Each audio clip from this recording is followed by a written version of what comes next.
Good morning. So, I got an email from someone yesterday that I haven't spoken to in a while, and I'll get to this. But first, this kind of has a pre-story to it. When I was in radio, I started in 1970 broadcasting professionally. I was 15. And in 1974, I had my first full-time job in radio. Of course, I was in school the first part of my career, and I went away to university for a couple of years and said, it's time to get the career started.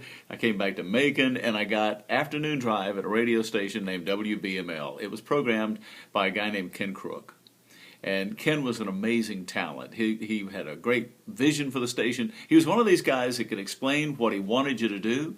And when you'd have these air check sessions, which is where they listen to clips of the radio show and say, this is something you could do a little better, you did a great job with this, and sort of critique the program. He was also so constructive and so helpful in helping me to piece things together. And, for a first program director, it's a huge deal. So it was just a pleasurable experience all around.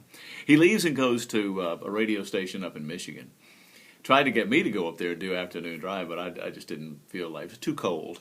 And so years later, I'm speaking to somebody on staff, from the old staff at the radio station, and I said, anybody ever hear from Ken? And he said, I hear he's committed suicide. And for years, the word here was that the guy was dead. And so I'm trying to find a death certificate somewhere, just kind of the internet, to see where he went and what happened to his family.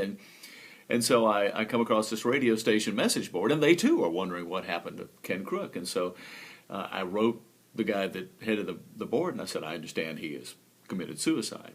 This was 5 years ago. Yesterday, I get an email from the guy that ran the message board. And he forwarded a message from Ken Crook, who was working in Texas, and said, hey, I hear I died in the 70s. So the guy's alive. He's been alive all this time.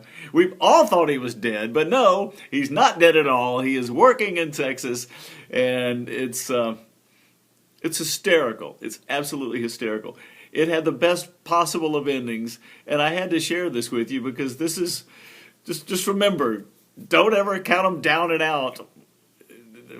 I don't know what the moral of this is. I'm confused.